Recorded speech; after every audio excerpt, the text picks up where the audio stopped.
Welcome, welcome viewers. You are watching Tube Science Learning Academy. Tube Science Learning Academy official YouTube চ্যানেলে তোমাদের প্রত্যেককে স্বাগত জানাই। আজকে আমরা যে বিষয়টা নিয়ে তোমাদের সাথে আলোচনা করব সেটা বর্তমান পরিস্থিতির প্রেক্ষাপটে খুবই গুরুত্বপূর্ণ একটা বিষয়, এবং সেটা হচ্ছে আজকে সুপ্রিম কোর্টের একটা ভার্ডিক্ট এসেছে, এবং এই ভার্ডিক্টের পরিপ্রেক্ষিতে অনেক প্রশ্নচিহ্ন আজকে আমাদের সবার মধ্যে উঠছে, এবং সেটা হচ্ছে টেট বাধ্যতামূলক করা হলো। কাদের ভার্ডিক্টটা? সুপ্রিম কোর্ট আপার প্রাইমারি এবং প্রাইমারি টেটের, এবং প্রত্যেকটা যে সমস্ত ওল্ড টিচার ছিল যারা টেট পরীক্ষা না দিয়ে রিক্রুটেড হয়েছিল তাদেরকে কিন্তু পুনরায় আবার টেট কোয়ালিফাই করতে হবে। তার কারণ একটা শিশুকে 1 to 5 অবধি শিক্ষা দেওয়ার জন্য একটা টিচারের ন্যূনতম যে জ্ঞানটা দেওয়া উচিত সেই জ্ঞানটার মধ্যে টেট কিন্তু আসে। ঠিক আছে, তো আমি প্রত্যেককেই একটা কথা বলবো, আজকে খুব গুরুত্বপূর্ণ ভার্ডিক্ট, এবং এই ভার্ডিক্টের মোটামুটি 2027 অবধি ছিল, এবং সেটাকে 2028 অবধি স্থগিতাদেশ করলো আমাদের তোমার বলা যেতে পারে সর্বোচ্চ ন্যায়ালয় বা সর্বোচ্চ আদালত সুপ্রিম কোর্ট। এবং এখন কি করণীয়? পরীক্ষা কিন্তু দিতে হবেই, পরীক্ষা কিন্তু দিতে হবেই। সর্বশেষ রিভিউ ছিল সুপ্রিম কোর্টের, এবং সেই রিভিউ অনুযায়ী কিন্তু পরীক্ষা কিন্তু দিতে হয়। কাদের দিতে হবে না? যাদের 5 বছর আর চাকরি আছে তাদেরকে দিতে হবে না। যাদের 7 বছর চাকরি আছে, 10 বছর চাকরি আছে, 12 বছর চাকরি আছে, 20 বছর চাকরি আছে, তাদের কিন্তু আর বাধ্যতামূলক টেট পরীক্ষা না দিয়ে যদি তারা টেট কোয়ালিফাই না করতে পারে তাদেরকে কিন্তু পরিত্যাগ বা অবসর নিতে হবে। এইবার প্রশ্নচিহ্ন উঠে আসছে যে স্যার সেপারেট এক্সাম হবে ওল্ড টিচার এবং নিউ টিচারদের জন্য, কি সেপারেট এক্সাম হবে?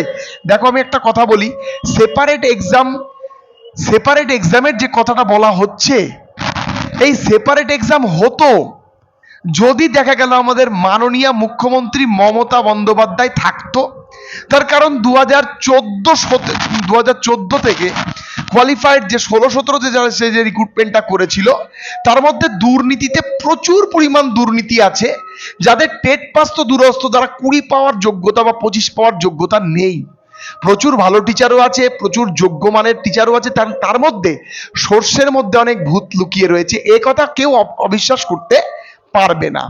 এখন প্রশ্নচিহ্ন, তাদেরকে বাঁচাতে গিয়ে আমাদের মাননীয় সেই সময় প্রাক্তন মাননীয় মুখ্যমন্ত্রী মমতা বন্দ্যোপাধ্যায় অবশ্যই কিন্তু কোনো না কোনো গেম খেলতেন, কিন্তু বর্তমানে এখন আছে আমাদের বিজেপি সরকারের মাননীয় মুখ্যমন্ত্রী শ্রী শুভেন্দু অধিকারী। ফলে সেই জায়গায় সেই আশাটা তোমরা বানচাল ধরে নিতে পারো। তার কারণ এইখানে ওল্ড টিচার এবং নিউ ক্যান্ডিডেটদেরকে একসাথেই টেট এক্সামে বসতে হবে, এবং টেটের প্রশ্নপত্র প্রাইমারি টেটে কেমন হয় তোমরা কিন্তু প্রত্যেকেই জানো। এবার তোমাকে একটা কথা বলি, তোমরা বলতে পারো স্যার হ্যাঁ স্যার ওরকমই তো প্রশ্নপত্র হয়। দেখো এইবার এমন প্রশ্নপত্র হবে স্ট্যান্ডার্ড, এমন প্রশ্নপত্র হবে না যে 100%-এর মধ্যে 2%, 2.5% পাস করছে।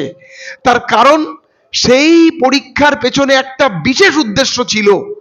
এই পরীক্ষা আশা করি আগামী দিনে যে টেট পরীক্ষা হতে চলেছে সেইখানে নতুনরাও বসতে পারবে, আবার পুরনো টিচারদেরও সেই একই পরীক্ষায় বসে তাদের যোগ্যতা মানকে নির্ধারণ করতে হবে, না হলে তাদের কিন্তু শিক্ষাগত বা শিক্ষা দেওয়ার অধিকার সেটা কিন্তু হারাবে। এখনো অবধি সেটাই কিন্তু স্ট্যাটাস। এবার অনেক জায়গায় অনেক রকম তথ্য বলা হচ্ছে তাদের জন্য আলাদা পরীক্ষা হবে, কিন্তু আমি বলছি যেটুকু আমার কাছে আপডেট, তাদের কাছে আলাদা পরীক্ষা হলে সেই পরীক্ষার গুণমান এবং সেই পরীক্ষার কোয়ালিটি নিয়ে প্রশ্নচিহ্ন উঠবে 100% সত্যি।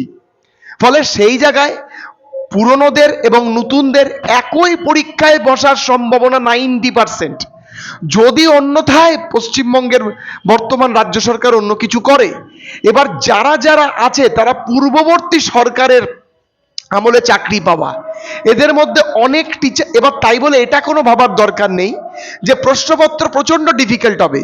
প্রশ্নপত্র এমন হবে যে যদি কোনো শিক্ষক প্রতিনিয়ত পড়াশোনার মান রেখে 1 to 5 এর ক্লাসের বইগুলো পড়ায়, সে জিএসটা পারবে। তার মধ্যে ন্যূনতম যোগ বিয়োগ বা ন্যূনতম অঙ্কের যে বোধ সেটা থাকে, সে কিন্তু পারবে। এবং পেডাগজি তাদের পড়তে হবে, কারণ পেডাগজি ছাড়া তারা কি করে একটা শিশুকে বা শিক্ষার্থীকে শিক্ষাদান করে। সেই জায়গায় দাঁড়িয়ে টেটটা কিন্তু বাধ্যতামূলক। টেট সকলকে দিতে হবে, যারা 1 to 8 চাকরি করছে তাদের প্রত্যেককে দিতে হবে। এখন যদি কেউ বলে যে না আর কোনো পথ আছে কিনা রিভিউ পিটিশনস করে বিভিন্ন, দেখো আমার মনে হয় না যে নিয়মটা গোটা ভারতবর্ষে লাগু হয়েছে সেই নিয়মটা স্পেসিফিক একটা রিজিয়নের টিচারদের জন্য চেঞ্জ করবে আমাদের মাননীয় সুপ্রিম কোর্টের বলা যেতে পারে বিচারপতিদ্বয়, আমার মনে হয় না।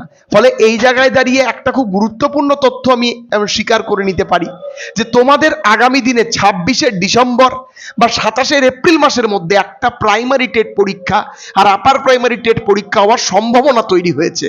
তার কারণ পূর্ববর্তী টিচারদেরকে টেটের যোগ্যতা দিয়ে বজায় রাখার জন্য কিন্তু একটা পরীক্ষা সরকার খুব শীঘ্রই অ্যারেঞ্জমেন্ট করবে প্রাইমারি আর আপার প্রাইমারি মিলে, এবং সেইখানে নতুনরা যে প্রশ্নে বসবে পুরনোরাও সেই প্রশ্নেই বসবে। এবার বলতে পারে 10 বছর আগে পড়াশোনা ছেড়ে দিয়েছি।